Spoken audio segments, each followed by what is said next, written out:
Hi friends, welcome back to our channel. நம்ம சேனலை subscribe பண்ணாதவங்க சப்ஸ்கிரைப் பண்ணிக்கோங்க. மறக்காமல் லைக் பண்ணி சப்போர்ட் பண்ணுங்கள். நாளைக்கான எபிசோடில் என்ன நடக்குது பார்த்தீங்கன்னா, மரகதம் வாசோட ஃபோட்டோ வச்சு பார்த்து ஃபீல் பண்ணிவிட்டு எனக்கு ஆதி தம்பி இப்போவே பார்க்கணும் போல் இருக்குன்னு அவங்க ஹஸ்பண்ட் கிட்ட சொல்லுவாங்க. அதுக்கு ரத்னம், இப்போ டைம் ஆகிடுச்சு, நாளைக்கு நம்ம கோவிலுக்கு போகிறோம்ல, அங்கே வர சொல்லலாம் அப்படின்னு வந்து சொல்லிட்டு இருப்பாங்க.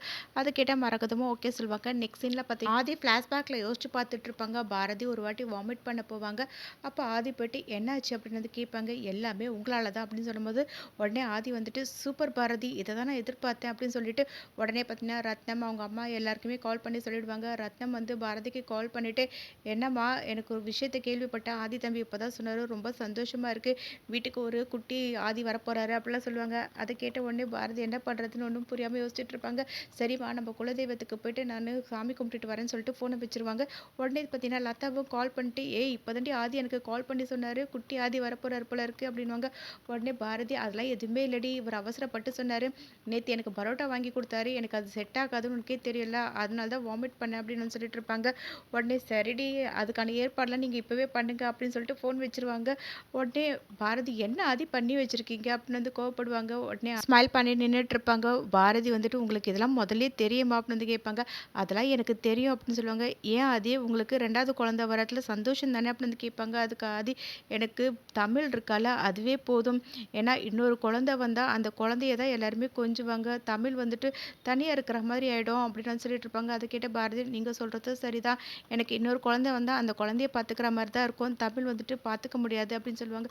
அதை கேட்ட ஆதி வந்துட்டு, தமிழ் தான் எனக்கு அவ்வளோ சந்தோஷத்தையும் கொடுத்தா, அதனால் எனக்கு தமிழ் மட்டும் இருந்தாலே போதும் அப்படின்ற மாதிரி பேசிகிட்டு இருப்பாங்க. அப்போ சாரதா வந்து பாரதிக்கு சர்க்கரையை கொடுத்துட்டு, எனக்கு ரொம்ப சந்தோஷமாக இருக்குமா அப்படின்னு சொல்லுவாங்க. அப்போ பாரதி, அதெல்லாம் எதுவுமே இல்லை அப்படின்னு சொல்லுவாங்க. ஏன் ஆதி இப்படிலாம் பண்ணுற அப்படின்னு வந்து கேட்டுட்டு இருப்பாங்க.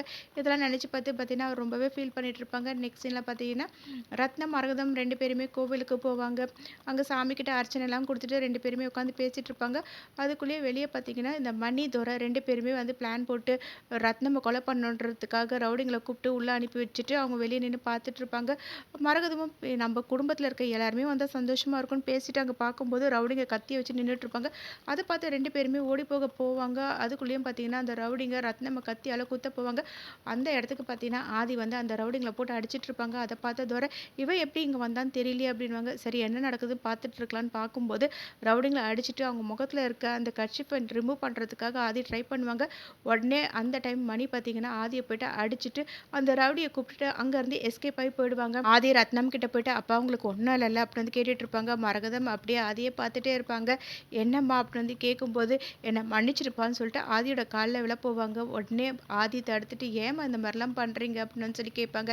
இல்லைம்மா, நான் உன்னை தப்பாக புரிஞ்சுக்கிட்டேன், என்னோட வாசு தான் இப்போ இருக்கான்றது எனக்கு தெரியாமல் போயிட்டு எவ்வளோ தப்பெல்லாம் பண்ணிட்டல, இதே கோவிலுக்கு எத்தனை வாட்டி வந்து நான் ஃபீல் பண்ணியிருக்கேன் தெரியுமா, வாசி இல்லைன்னு சொல்லிட்டு, ஆனால் என் வாசி என் கூட தான் இருந்திருக்கான் அப்படின்னு வந்து சொல்லிட்டு இருப்பாங்க.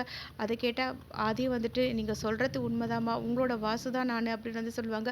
அப்போ மரகதம், நான் உங்ககிட்ட ஒன்று கேட்குறேன்னு வந்து நீ தப்பாக எடுத்துக்காதப்பா அப்படின்னு சொல்லுவாங்க. என்னவா இருந்தாலும் சொல்லுங்கம்மா அப்படின்னும்போது, ஒன்றும் இல்லைப்பா, நீ எங்கள் கூடவே இருந்துடுறியா அப்படின்வாங்க. உடனே ரத்னம், என்ன பேசிகிட்டு இருக்கேன், அவருக்கு அவங்க அம்மா இருக்காங்க, நம்ம என்ன ரொம்ப தூரமாகவா இருக்கோம், வர சொன்னால் வரப்போகிறாரு அப்படின்வாங்க. அதுக்கு மரகதம், அப்படிலாம் ஒன்றும் இல்லை அப்படின்வாங்க. உடனே ஆதியும், ஆமாம், என்ன துரத்துனா அந்த ஆபத்து தான் உங்களையும் துரத்திட்டுருக்கு, நீங்கள் என்ன பண்ணுறீங்க, என் கூடவே வீட்டுக்கு வந்துடுங்க அப்படின்வாங்க. அதை கேட்ட மரகதமும் ஓகே சொல்லிட்டு பார்த்தீங்கன்னா நேராக ஆதி அவங்க வீட்டுக்கு கூப்பிட்டு போவாங்க. சாரதாக்கு ஒரு மாதிரி தயக்கமாக இருக்கும். அப்போ ரத்னம், நீங்கள் ஏமா வந்து ஃபீல் பண்ணுறீங்க, நாங்கள் தான் வந்து எல்லாத்தையும் புரிஞ்சிக்காம இவ போயிட்டு கம்ப்ளைண்ட் கொடுத்துட்டா அப்படின்னு சொல்லிட்டு இருப்பாங்க. அதெல்லாம் ஒன்றும் இல்லை, நாங்கள் தான் தப்பு பண்ணோன்ற மாதிரி சாரதாவும் சொல்லுவாங்க. சரி, திரும்ப திரும்ப அதை பற்றி பேசி என்ன ஆக போகுது அப்படின்னு வந்து ரத்னம் சொல்லுவாங்க. பாதி எனக்கு வேலை இருக்குன்னு சொல்லிட்டு அங்கேருந்து கிளம்பி போயிடுவாங்க.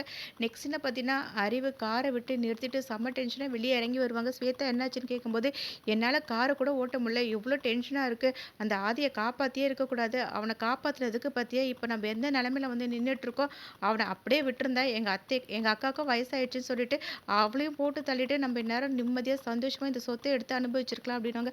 அதை கேட்டு பார்வதி, என்னங்க இது மாதிரி கொலை பண்ணிகிட்டே இருந்தால் நம்ம எப்படி நிம்மதியாக வாழ்றது அப்படின்வாங்க.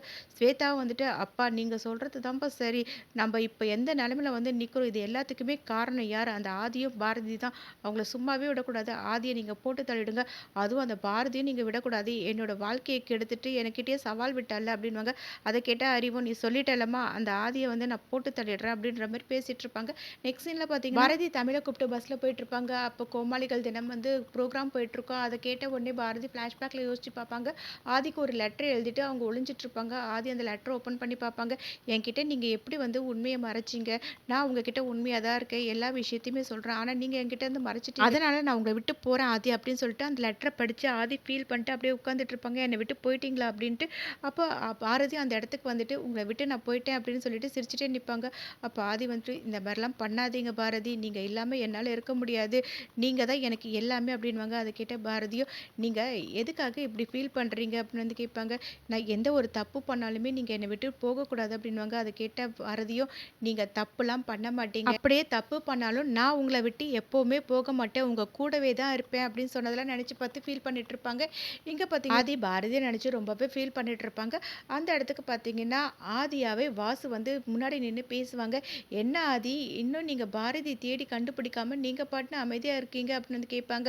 அதுக்கு ஆதி, பாரதி எங்க போனாங்கன்னு தெரியவே இல்ல. அவங்க ரொம்ப கோவமா இருக்காங்க அப்படின்னுவாங்க.